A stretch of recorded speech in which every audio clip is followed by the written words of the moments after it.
자, 오늘 성경 본문 사무엘하 19장 16절에서 39절인데요. 16절에 보면 바후림에 있는 베냐민 사람 게리아의 아들 시므이가 이렇게 얘기하고 있습니다. 첫 번째, 다윗 주변에 있는 사람들의 인물들을 우리가 보는데요. 첫 번째 시므이를 동그라미를 한번 쳐보시면, 근데 이 시므이가 누구냐? 오늘 좀 짧게 얘기한다면 압살롬과 다윗의 전쟁 가운데 이 시므이는 압살롬 편에 섰던 사람입니다.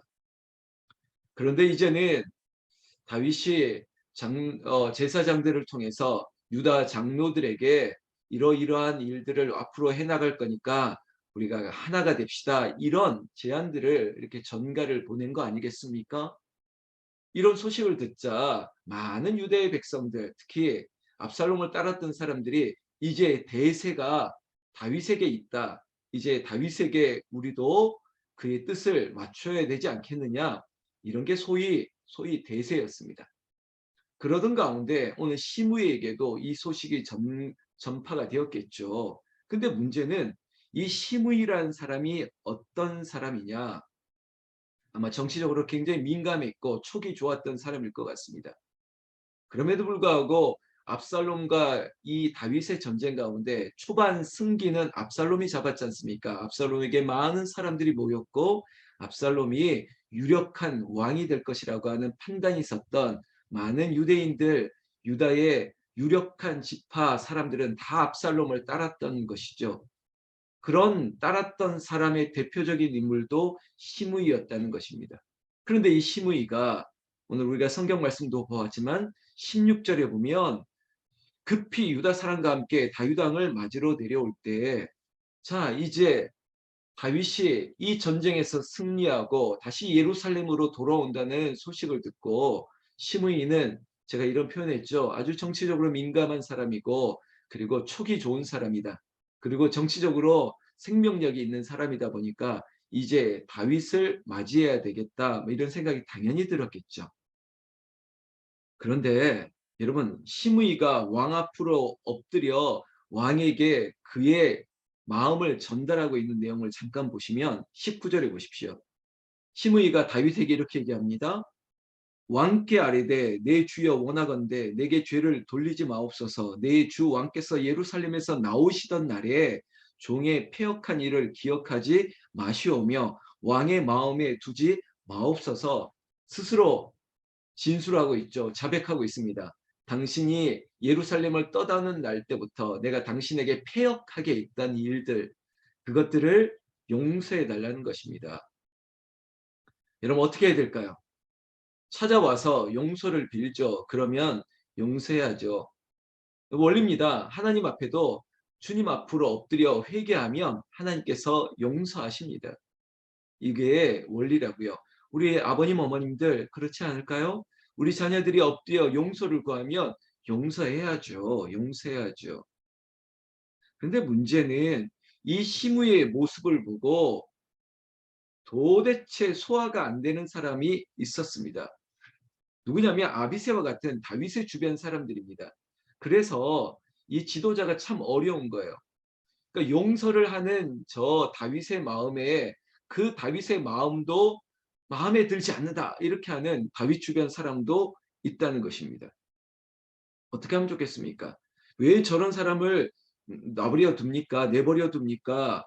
대개 21절에 수리아의 아들 아비새, 이 아비새는 다윗에게 굉장히 중요했던 용사였고 그리고 어려운 일을 할 때마다 앞장섰던 좋은 사람이었죠. 근데 아비새가 저 시므이의 인간적인 모습을 보면서, 제 표현입니다, 소화가 안 되는 거예요.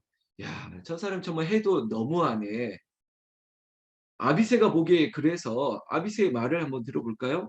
21절에 스루야의 아들 아비새가 대답하여 이르되 시므이가 여호와의 기름 부으신 자를 저주하였으니 그로 말미암아 죽어야 마땅하지 아니하나이까. 여러분, 아비새 입장에서는 왜 저런 사람을 용서합니까? 마땅히 죽어야 되는데, 죽어 마땅한데, 그리고 저 사람 저거 잠깐 이러는 겁니다. 그냥 하는 척 하는 거예요. 용서를 비는 것처럼 하지만 언제 또 배신할지 모르는 사람입니다. 빨리 지금 죽여야 됩니다. 이게 다윗의 주변 사람들의 또한 입장이었던 거죠.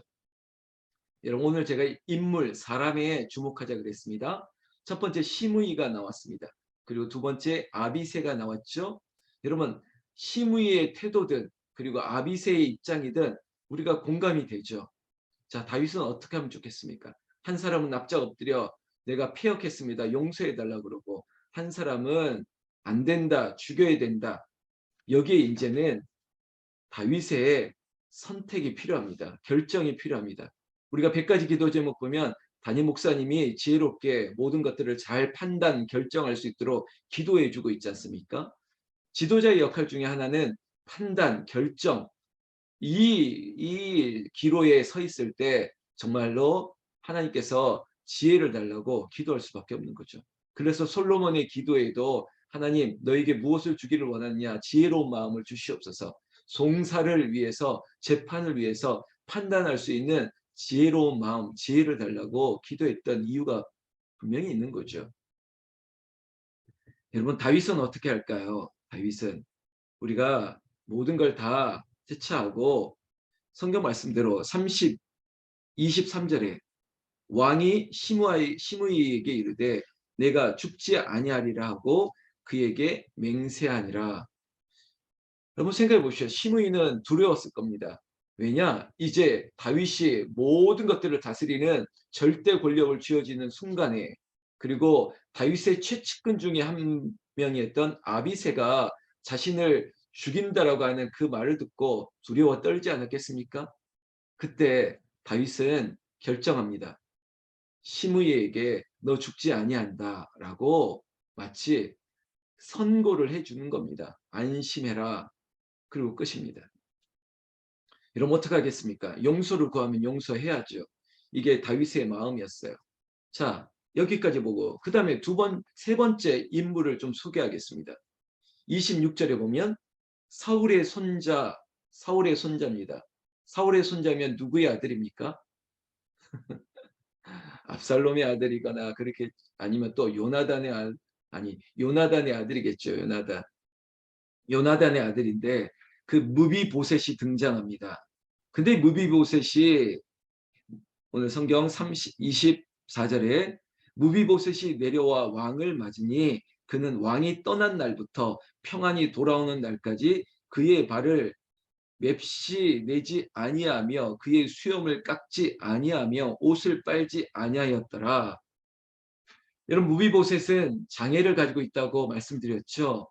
난리통에 그 다리가 저는 그런 당시에는 장애인으로서 삶이 비루했습니다.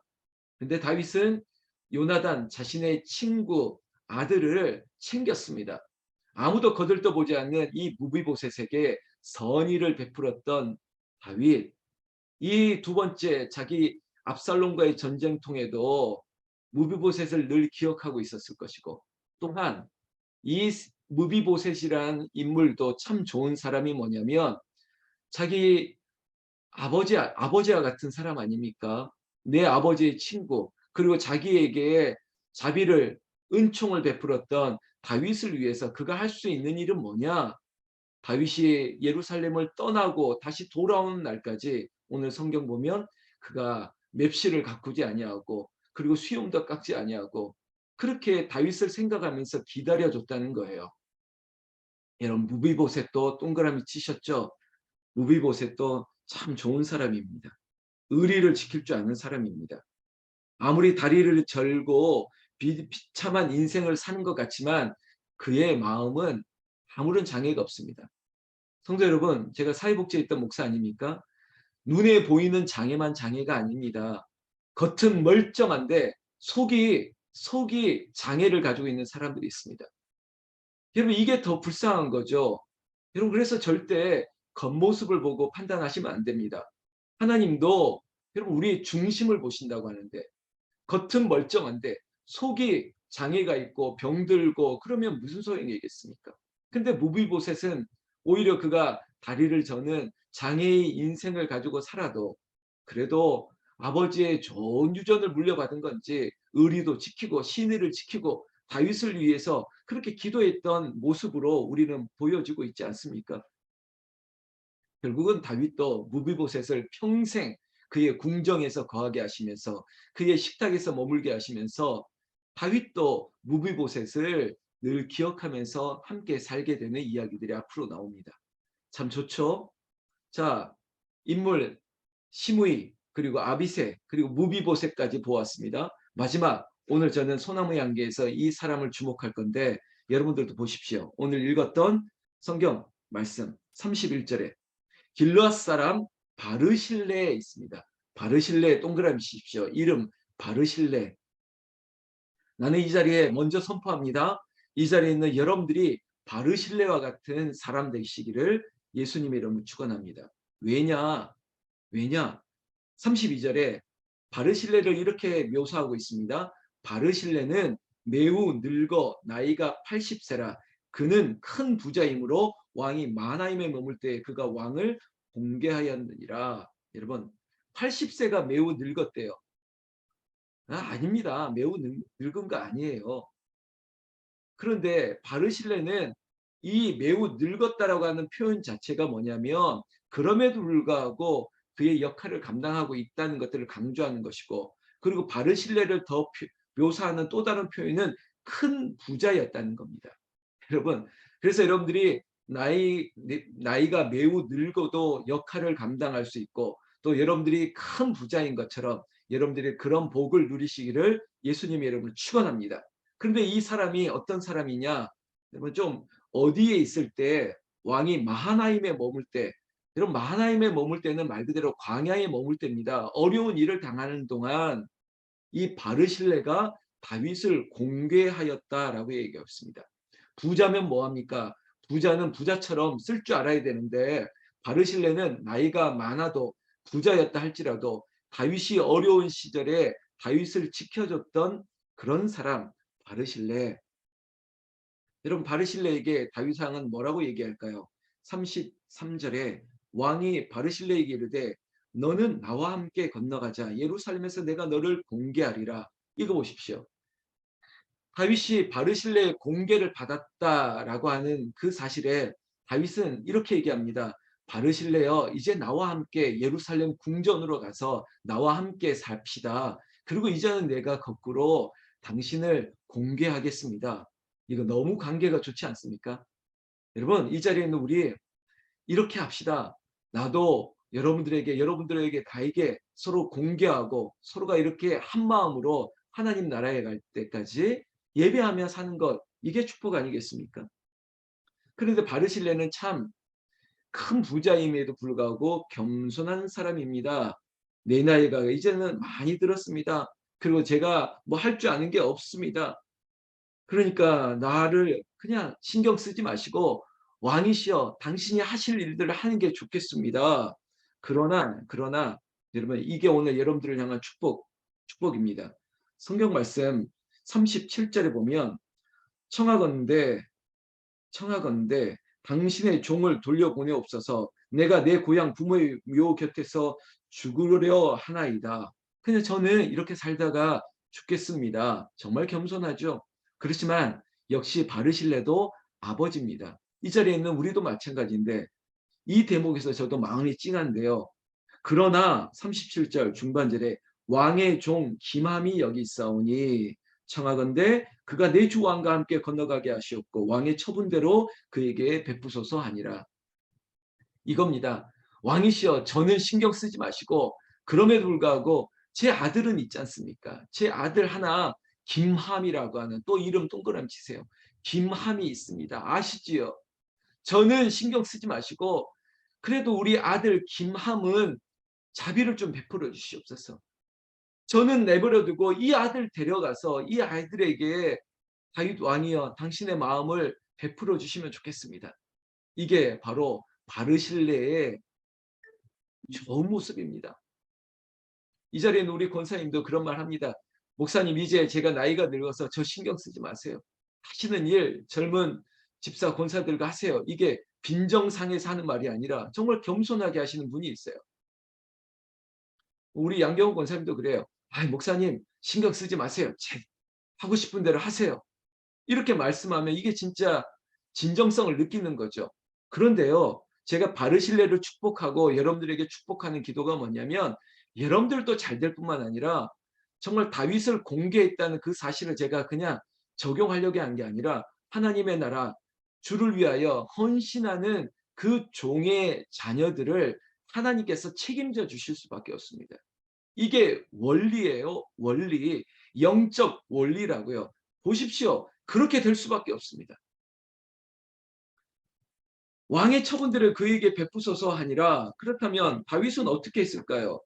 다윗은 그 약속을 그 마음을 그대로 이행합니다. 성경 말씀 마지막 절만 보시면요. 백성이 다 요단을 건너매 왕도 건너가서 왕이 바르실레에게 입을 맞추고 그에게 복을 부니 그가 자기 곳으로 돌아가니라. 여러분 다윗이 바르실레의 부탁을 당연히 들어주죠. 뭐 부탁을 하고 안 하고를 떠나서 당연히 이 집안을 책임지고 축복할 수밖에 없고 그렇게 했습니다. 사랑하는 성도 여러분, 제가 영적 원리라고 했습니다. 여러분들의 기도가 여러분들의 헌신과 수고가 절대 헛되지 않을 것은 하나님이 갚으시는데 당대에 갚으실 뿐만 아니라 후대에 당신들의 자녀들에게 하나님께서 은혜와 복을 흘러 넘치게 하는 거예요. 이게 영적 원리라고요. 앞에 말했던 시므이가 잘 된 것 같습니까? 절대 그렇지 않습니다. 그저 권력의 풍향계처럼 살아남을 정도만 되지 그의 자녀들과 후손들의 얘기는 없어요. 그러나 이 무비보셋, 요나단의 친구의 아들 무비보셋도 그렇고 이 바르실레의 아들 김함도 그렇고 다윗 왕이 이들을 책임져 줬습니다. 인간적으로 아니라 하나님의 마음을 아는 다윗이 당연히 그렇게 했겠죠. 여러분 저도 마찬가지예요. 그냥 부모의 신앙의 유전이 저는 부족해도 하나님께서 부어주시는 뭔가가 있어요. 그게 제가 큰 감사 중에 하나가 어머니의 기도, 아버지의 기도, 그들이 교회를 위하여 개척하면서 수고했던 그 삶이 그에게 저에게 흘러가는 거예요. 저희 할머니가 선교사들을 대접하면서 교회를 세웠던 그 은혜가 3대, 4대째 또 저에게 밀려오는 거예요. 나는 오늘 금요일 새벽에 축복합니다. 이 새벽을 깨우며 기도하고 주의 교회를 위해서 우리 교회 정말 좋은 교회인데 이 자리에 있는 분들이 한 분 한 분이 예배하는 자들 찾으시는 하나님 앞에 예배할 뿐만 아니라 여러분 제가 표현 안 하지만 정말 교회를 위해서 저를 위해서 헌신하는 분들입니다. 하나님께서 여러분들에게 뿐만 아니라 입을 맞추면서 또 당신의 자녀들과 후손들에게 저는 어떻게 할지 모르겠지만 하나님께서 반드시 은혜로 자비로 풍성한 복으로 갚아주시기를 나는 우리 주 예수님의 이름으로 축원합니다. 축원합니다. 기도하겠습니다. 하나님 아버지 여기 이름을